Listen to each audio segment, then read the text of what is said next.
Video शुरू करने से पहले जल्दी से सब्सक्राइब कर ले मधुरिमा को, ताकि हमारी आने वाली वीडियोस आप तक जल्द से जल्द पहुंच सके। नवरात्रे में भूल से भी ना करें ये 10 काम। रूठ जाती है माँ दुर्गा, माँ लक्ष्मी भी कभी भी आपके घर प्रवेश नहीं करती। दोस्तों, घर में आती है गरीबी। इसी के साथ इस वीडियो में हम जानेंगे क्या है वो एक चीज जो आपको नवरात्रे के दिनों में अपने घर में जरूर ले आनी चाहिए, और फिर सब कुछ मंगल ही मंगल होगा। माता रानी सदैव आप पर अपनी कृपा बरसाएंगी, आपके धन भंडार हमेशा के लिए भर देंगी। तो दोस्तों, पूरी जानकारी के लिए इस वीडियो को अंत तक जरूर देखिएगा। नमस्कार दोस्तों, स्वागत है आप सभी का एक बार फिर से। दोस्तों, सच्ची श्रद्धा से कमेंट्स में जरूर लिखे जय माता दी। आप सभी को नवरात्रि की बहुत बहुत शुभकामनाएं। दोस्तों, हिंदू संस्कृति में धर्म, रीति रिवाज, त्योहार और परंपराओं का अत्यंत महत्व है। भारत में हर त्योहार को परंपरागत रूप से पूरी उमंग और उत्साह के साथ मनाया जाता है। हर त्योहार की अपनी अलग विशेषता होती है और हर त्योहार अपने आप में महत्वपूर्ण होता है। नवरात्रे माँ दुर्गा के विभिन्न रूपों के पूजन का महापर्व है। माँ के शक्ति स्वरूप की उपासना का ये महोत्सव 9 दिनों तक चलता है। इन 9 दिनों तक जगह जगह पर माँ की उपासना की जाती है, जिससे संपूर्ण वातावरण में माँ की अद्भुत शक्ति का एहसास होता है। लोग अपने घरों में तो माँ की उपासना करते ही है, साथ ही शहर के विभिन्न स्थानों पर विभिन्न मंडलों के द्वारा माँ की भव्य मूर्तियां विराजित की जाती है और 9 दिनों तक पूरी श्रद्धा भक्ति के साथ माँ का उत्सव मनाया जाता है। कई लोग पूरे 9 दिनों तक उपवास रखते हैं, पूजा पाठ और हवन इत्यादि करते हैं। बहुत से घरों में माँ की आराधना में चौकी की स्थापना की जाती है। नवरात्रे में हम सभी को ये तो पता होता है हमें क्या करना चाहिए और माँ की उपासना और पूजा पाठ करने के क्या नियम है, लेकिन हम ये नहीं जानते कि नवरात्रे में हमें किन बातों का विशेष ध्यान रखना चाहिए और कौन से कार्य बिल्कुल भी नहीं करने चाहिए, क्योंकि हमारी माँ दुर्गा बहुत भोली है। हमारे सिर पर हमेशा अपनी कृपा का हाथ रखती है। हमारे दिल से की गई श्रद्धा भक्ति से वो जल्दी ही हमारे ऊपर प्रसन्न हो जाती है और हमारी छोटी छोटी गलतियों को माफ भी कर देती है। लेकिन हमारी कुछ ऐसी गलतियां भी होती हैं जिन्हें माँ चाहकर भी माफ नहीं कर पाती और इसके दुष्परिणाम हमें भुगतने पड़ते हैं। तो आज हम इन्हीं बातों पर ध्यान केंद्रित करेंगे जो कि नवरात्रे में भूल कर भी नहीं करने चाहिए, ताकि माँ हमसे नाराज ना हो जाए। तो चलिए दोस्तों, कौन से हैं वो कार्य जान लेते हैं। लेकिन उससे पहले आपसे रिक्वेस्ट है कि वीडियो को लाइक करें, अपने दोस्तों के साथ शेयर करें और अगर आपने अभी तक चैनल को सब्सक्राइब नहीं किया तो सब्सक्राइब करके बेल आइकन जरूर प्रेस कर ले।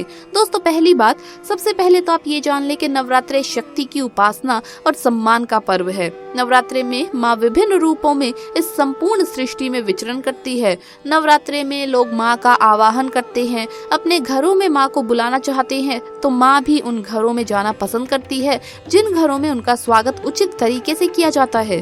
जिस घर में अनावश्यक कलह और वाद विवाद हो, माँ वहाँ पर कभी भी नहीं जाएंगी। इसीलिए विशेष रूप से इन 9 दिनों में अपने घर का वातावरण आनंदमय रखें और झगड़े और कलेश से दूर रहें। माँ की उपासना भी प्रसन्नचित्त रहकर ही करनी चाहिए। मजबूरी में अगर आप पूजा कर रहे हैं तो उस पूजा का आपको कोई फल नहीं मिलने वाला। दूसरी बात, अपने घर में कभी भी किसी भी महिला या कन्या का अपमान तो भूल कर भी आपको नहीं करना चाहिए। उनके साथ दुर्व्यवहार नहीं करना चाहिए और खासकर नवरात्रों में तो ये गलती बिल्कुल भी ना करें। जिन घरों में महिलाओं का अपमान होता है, चाहे आप कितनी भी पूजा पाठ कर लें, लेकिन माँ दुर्गा फिर ऐसे घरों में कभी भी प्रवेश नहीं करेंगी। इसीलिए इन 9 दिनों के दौरान भूल से भी अपने घर की महिलाओं का या कन्याओं का या अपनी माता का अपमान न करें। तीसरी बात, नवरात्रे के 9 दिनों तक चमड़ा या चमड़े की बनी हुई किसी भी वस्तु का उपयोग न करें। ये शास्त्रों की दृष्टि से वर्जित है। जीवों को निर्दयता से मारकर उनकी चमड़ी से बनी हुई वस्तुओं का उपयोग करने से माँ रुष्ट हो जाती है। माँ इस संसार के सभी प्राणियों से प्रेम करती है। सभी प्राणी माता को अत्यंत प्रिय है, माँ के बच्चों के समान है। इसीलिए इन 9 दिनों के दौरान किसी भी प्रकार के जीव की हत्या भूल से भी ना करें और ना ही इसका कारण बने। तो आपको चमड़े की बनी हुई किसी भी चीज का उपयोग नहीं करना है, खास करके नवरात्रों के दिनों में। चौथी बात, नवरात्रि के 9 दिनों तक नाखून काटना या बाल कटवाना वर्जित माना गया है।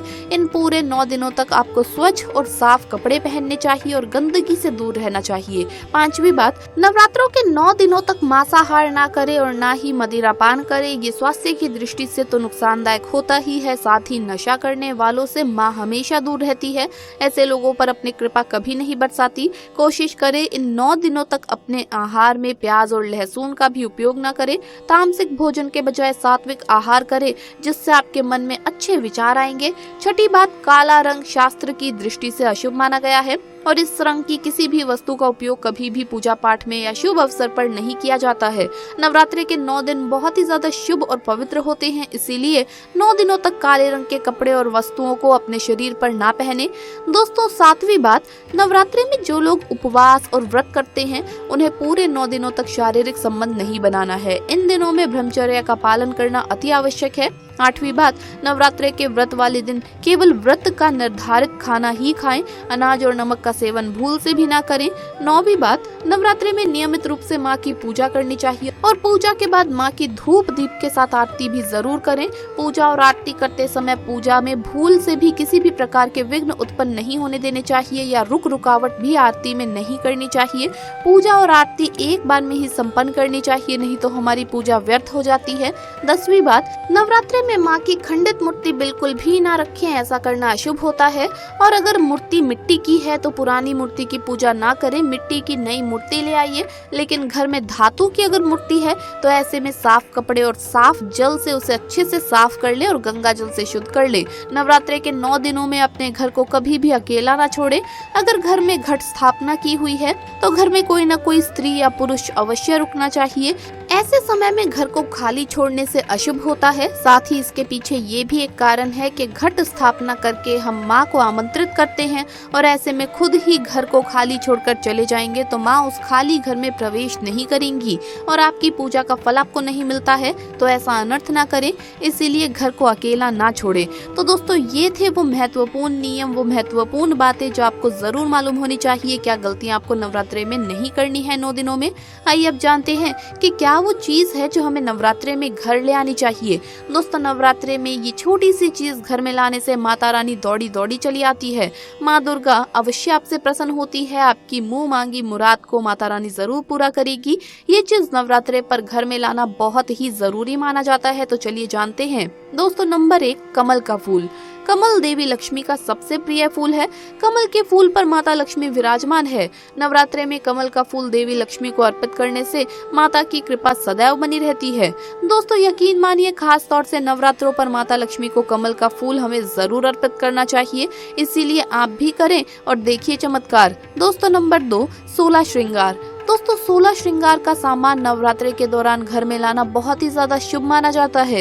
इसे घर के बने मंदिर में स्थापित करने से माँ दुर्गा की कृपा सदैव घर पर बनी रहती है। शास्त्रों में प्रावधान है कि नवरात्रों के दिनों में श्रृंगार का सामान मंदिर में होना बहुत ही आवश्यक है। ऐसा करने से माँ दुर्गा की कृपा सदैव घर पर बनी रहती है। या फिर अगर आप अपने घर के मंदिर में नहीं स्थापित कर रहे हैं तो किसी भी मंदिर में माता रानी पर जरूर चढ़ा दीजिए। दोस्तों घर के आसपास जो भी मंदिर है वहाँ पर आप माता रानी को 16 श्रृंगार की सामग्री जरूर चढ़ाइए।